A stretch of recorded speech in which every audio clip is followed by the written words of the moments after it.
Польша сможет перехватывать российские ракеты. Ужасный удар по Запорожью и выборы в США. Обо всем этом расскажу подробнее в эфире «Нехта». Самые важные и интересные новости. КНДР выпускает ракеты по Японии. В связи со сложившейся ситуацией я поручил официальным лицам информировать общественность и принять всесторонние меры. Приведут ли выборы в США к гражданской войне, или это только выдумки пропагандистов? У нас нет никаких отчетов. Я хочу, чтобы люди были уверены. Лукашенко старается напрячь всех своих ставленников во время подготовки к выборам. Говорит, не расслабляйтесь. И расслабляться здесь никому ни в коем случае не надо. Спасибо, что смотрите, спасибо, что доверяете нам. Не забывайте ставить лайки, оставлять комментарии и подписываться на канал. Все это очень важно. Поехали. Российская армия обстреляла Запорожье. В результате попадания по объекту инфраструктуры на момент записи видео известно о 6 погибших и 9 раненых. Об этом сообщает глава областной администрации. Но все остальные обстоятельства уточняются. Министр иностранных дел Польши Радослав Сикорский заявил, что на предстоящей встрече НАТО может быть обсужден вопрос о перехвате ракет над Украиной. Ранее он утверждал, что Польша обязана сбивать российские ракеты над Украиной для защиты своего воздушного пространства, считая это законной самообороной. Это вопрос договоренности и обсуждений в рамках группы наших союзников. У нас новый генеральный секретарь НАТО. Следующая министерская встреча стран НАТО состоится на следующей неделе. Возможно, этот вопрос будет в повестке дня переговоров.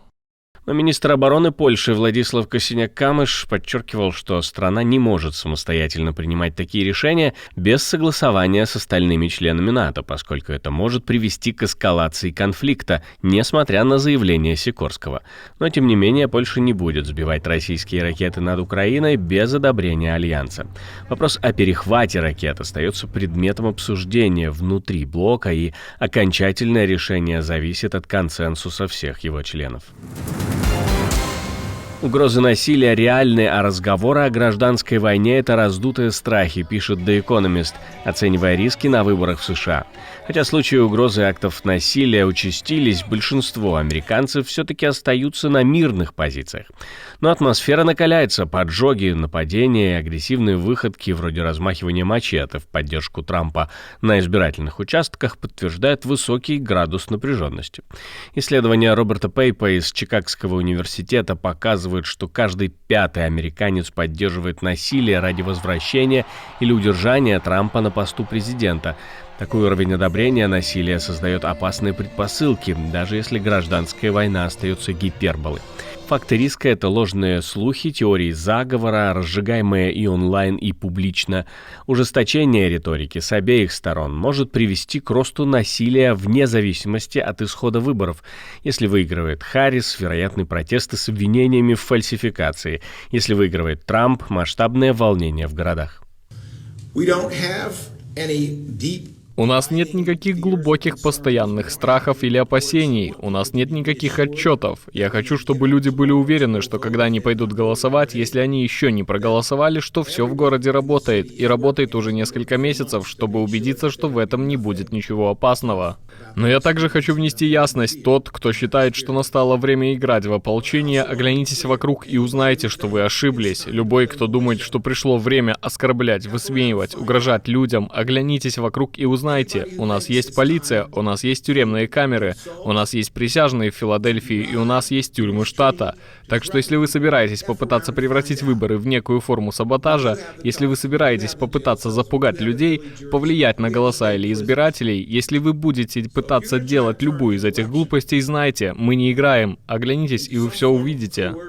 The Economist подчеркивает, что, несмотря на все это, гражданской войны ожидать не стоит. Но органы правопорядка и аналитические центры бьют тревогу: от политической вражды до уличного насилия один шаг, особенно на фоне обостренного политического климата. Интернетом ширятся кадры, как огораживают резиденцию и господина Трампа, и Белый дом, и штаб госпожи Харрис.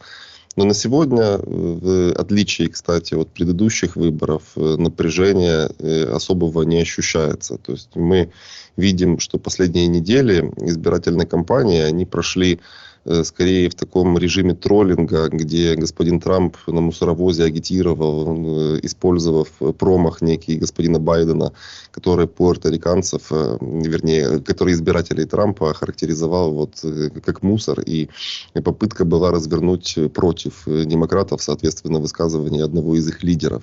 И на сегодня никто не говорит про там готовящиеся фальсификации, про голосование мигрантов, которые не имеют американского гражданства. То есть не чувствуется риторической подготовки к возможным беспорядкам ни со стороны республиканцев, ни тем более демократов. То есть достаточно вегетариански проходят последние недели американских выборов, и мы ожидали каких-нибудь серьезных скандалов, связанных с публикацией компромата, но мы не видим того, что это произошло. И на самом деле уже в день выборов, наверное, уже и не произойдет.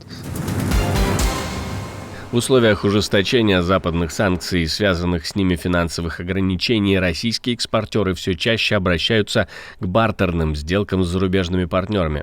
Не так давно Уральское таможенное управление сообщило о первой такой сделке с китайской компанией.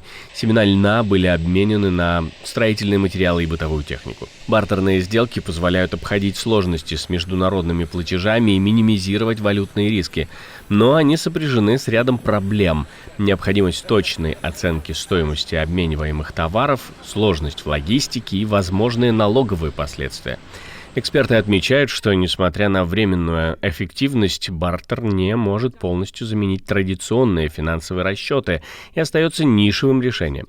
Таким образом, переход на бартерные схемы свидетельствует о стремлении российских компаний адаптироваться к новым экономическим реалиям, но в долгосрочной перспективе требует разработки более устойчивых механизмов международной торговли. Лукашенко призывает не расслабляться и обещает провокации на выборах. Плюс постоянно борется с какими-то мифическими врагами и, конечно, подавляет протесты. И расслабляться здесь никому ни в коем случае не надо. Особенно нам, органам власти на местах. Надо исходить из худшего варианта. Будет лучше, ну и хорошо. Должен напомнить о том, о чем мы с вами говорили не так давно. Светлана Тихановская утверждала, что белорусы сами мобилизируются на этих выборах и выскажут свой протест. Пресс-секретарь президента России Дмитрий Песков заявил, что прошедшие в Молдове президентские выборы нельзя назвать ни демократическими, ни честными. Он отметил, что нескольким сотням тысяч граждан Молдовы, проживающим в России, не была предоставлена возможность проголосовать. То есть, на самом деле, очень большая часть населения страны не имела возможности голосовать. В отличие от тех граждан Молдавии, которые работают в европейских странах. Разумеется, это не могло не оказать влияния на результаты выборов, которые вместе с тем, конечно же, считать чистыми невозможно. Эти выборы не были ни демократическими, ни честными, и они были полны манипуляций. В России для голосования на выборах президента Молдовы были открыты 2 избирательных участка в посольстве и консульстве в Москве. Каждый из них имел по 5000 бюллетеней, и на каждом проголосовали по 4999 человек.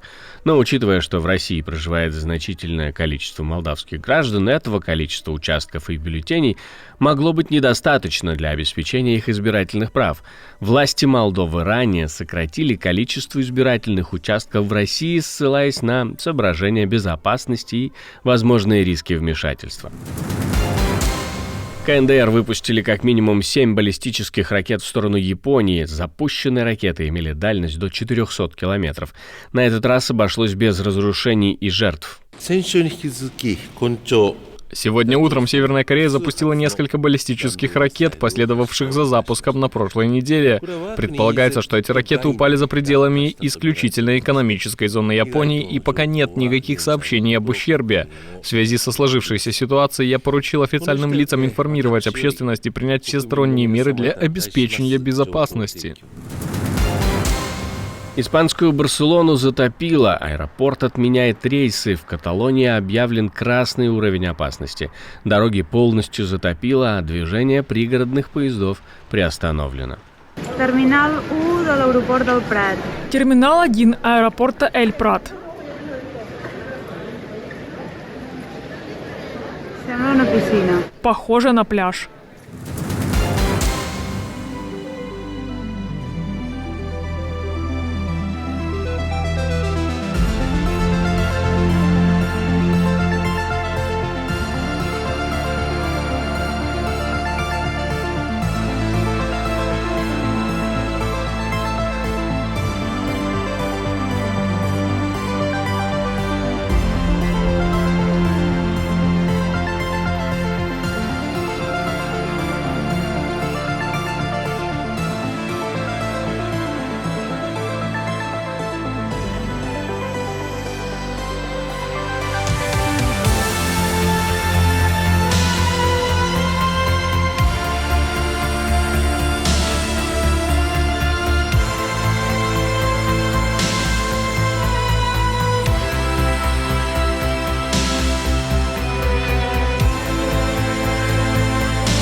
Спасибо, что смотрите, спасибо за доверие. Не забывайте про лайки и комментарии, не забывайте подписываться на канал. Все это очень важно. И про кнопочку «Супер спасибо» тоже не забывайте, ведь так вы можете нас поддержать. У меня на этом все. До встречи и хороших вам новостей.